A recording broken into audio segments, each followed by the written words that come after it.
The drought is over. After years of hoarding the world's most valuable companies in the private markets, the floodgates are finally opening.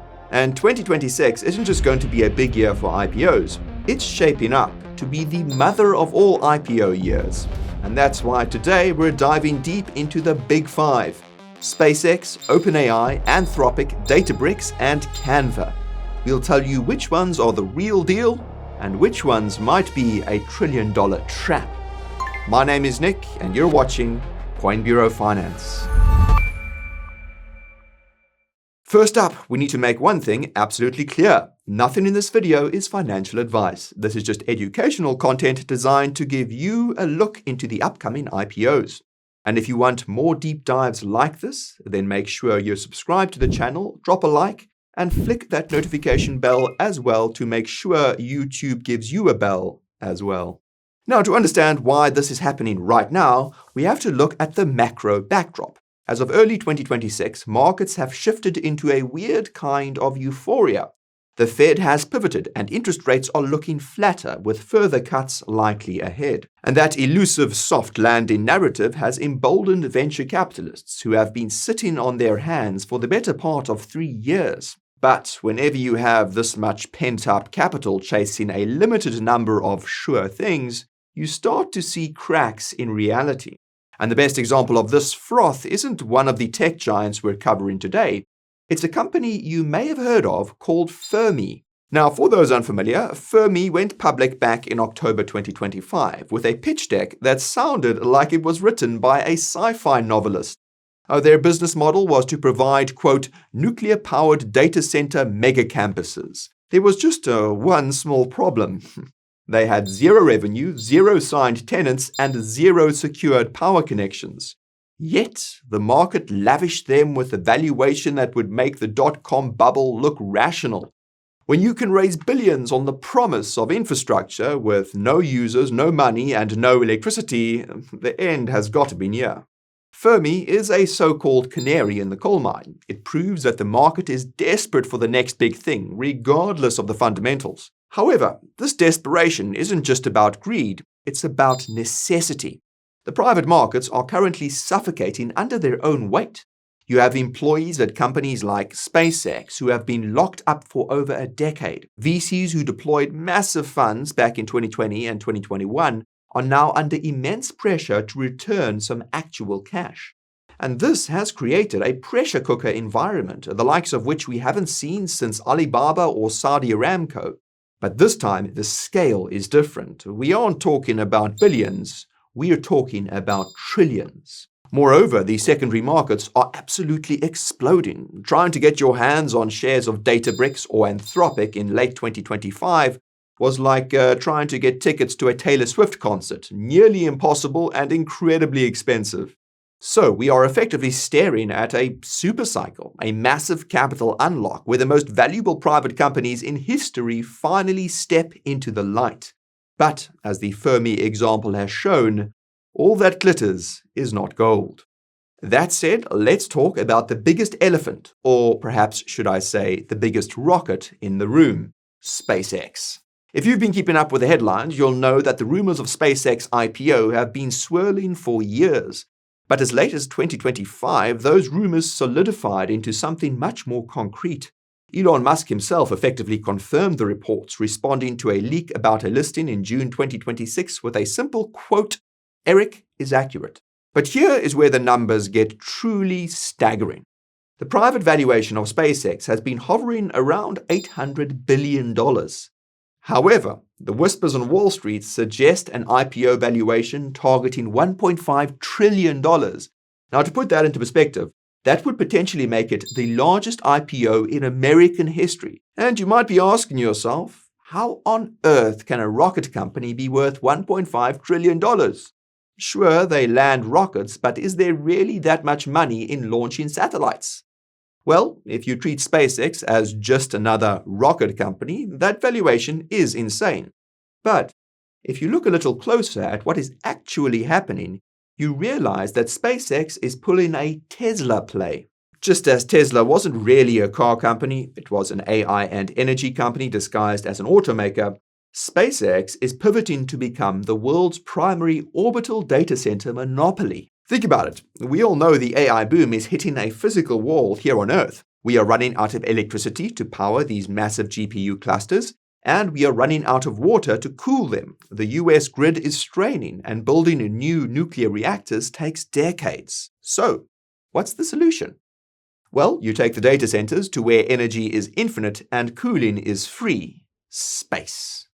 SpaceX isn't just planning to launch satellites for the internet. The thesis is that they are trying to build a compute shell around the Earth. And this is a very specific slice of orbital real estate called sun-synchronous orbit, specifically at 97-degree inclination. If you put a satellite there, it faces the sun 24/7, and that means constant solar power with no night cycle to drain your batteries, while the other side of the satellite faces the deep freeze of space for efficient cooling. It is the perfect environment for AI inference, but the orbital shell is finite. It's a limited resource. And this IPO isn't about raising cash to build rockets. It's a war chest to fund a land grab. The goal is to flood that specific orbit with thousands of Starlink-sized data nodes before anyone else can get there. And by the time regulators or competitors figure out the economics of space-based compute, SpaceX will already own all of the lanes. And this is why the IPO is happening right now. They need the capital to accelerate Starship because Starship is the only vehicle capable of launching this infrastructure cheaply enough to make the maths work. That being said, buying into an IPO at a $1.5 trillion valuation leaves very little room for error. You are effectively paying for perfection, and if anything goes wrong, if Starship is delayed or if the space data center thesis doesn't pan out, that stock has a long way to fall. And before we move on, if you want to take more control of your financial future, one simple step can be done to keep you informed.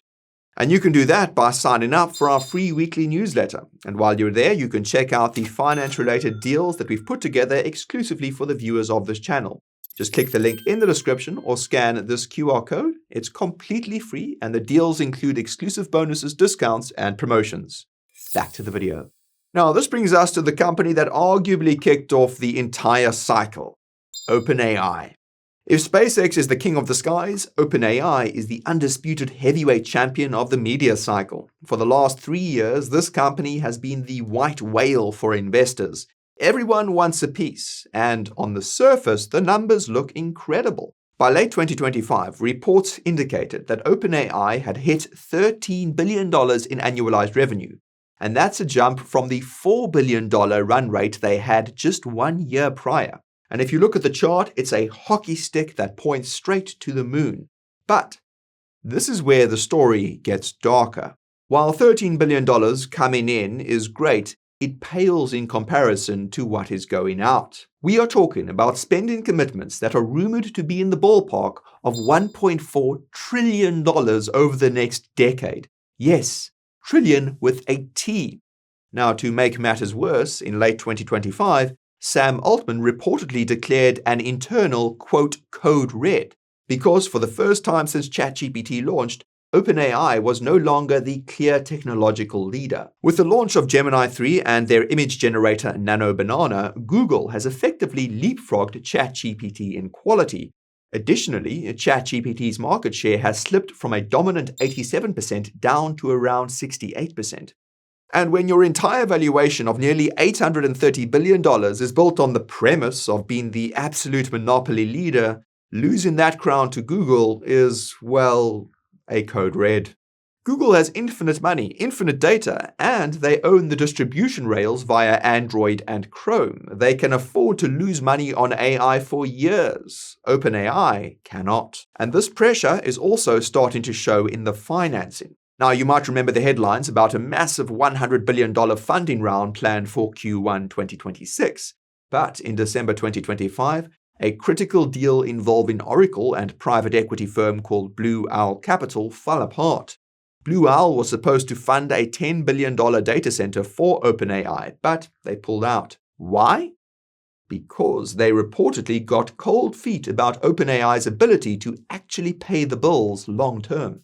If the financiers stop believing that the revenue hockey stick will continue forever, the easy money stops flowing. And without easy money, that $1.4 trillion infrastructure plan collapses. Consequently, we are seeing some moves from OpenAI that reek of desperation. First, we saw the bizarre partnership with Disney to license characters for Sora video generation. And then we had the frankly weird promotional stunt involving a sexy Christmas calendar generated by their new models. And perhaps most concerning is the pivot to consumer hardware. OpenAI spent over $6 billion acquiring a company led by the former Apple design guru Johnny Ive to build a palm-sized AI device. Betting the farm on a hardware gadget when you are bleeding billions in compute costs is a bold strategy, to say the least. So, here is the verdict. OpenAI is priced for perfection, and it is priced as if it already won. But between the code red panic, the resurgence of Google, and the cracks in their financing wall, it might be the most dangerous IPO of the bunch. And unlike the others, this is likely a story for late 2026 or even 2027, as that massive Q1 funding round acts as a bridge to keep the lights on before they face the public markets. It's a classic high-risk, high-reward play. If they crack AGI, they own the future. If they don't, they're just a company with a lot of debt and a very expensive chatbot. But if OpenAI is the rock star smashing guitars on the stage, Anthropic is the sound engineer making sure the whole concert doesn't burn down. They are boring, they are methodical, and oddly enough, that might make them the better investment. Now, for those unfamiliar, Anthropic was founded by a group of former OpenAI executives who left because they felt their old bosses were playing fast and loose with safety. And for too long, the market dismissed them as too cautious. The narrative was that safety slows you down. But in 2026, that narrative has flipped. Enterprise customers, the big banks, the healthcare providers, the Fortune 500, they don't want a chatbot that hallucinates. They want reliability. And Anthropic's Claude models have become the gold standard for exactly that. But the story gets even more interesting financially. While everyone was watching the consumer chatbot war, Anthropic quietly built a secret weapon called Claude Code. This is a developer-focused tool that effectively allows companies to automate their coding workflows. It launched in mid-2025, and within just 6 months, it was already generating $1 billion in annualized revenue on its own. It turns out selling tools to software engineers is a license to print money. On top of that, their overall revenue trajectory is robust. They ended 2025 with a run rate approaching $9 billion, and projections for 2026 are sitting between $20 and $26 billion. However, the biggest differentiator isn't just the product, it's the backing. While OpenAI is joined at the hip to Microsoft, Anthropic has secured a war chest from Amazon. Amazon has poured a total of $8 billion into the company, integrating Claude directly into AWS. So when they go public, which analysts expect to happen in early 2026, rumored to be targeting a valuation north of $183 billion, you aren't buying a moonshot. You are buying a B2B software giant that has cornered the most profitable niche in AI, coding and enterprise safety. It's not as sexy as a mission to Mars, but it sure pays the bills. But speaking of paying bills, there is another player that is even more entrenched in the corporate world, and that is Databricks.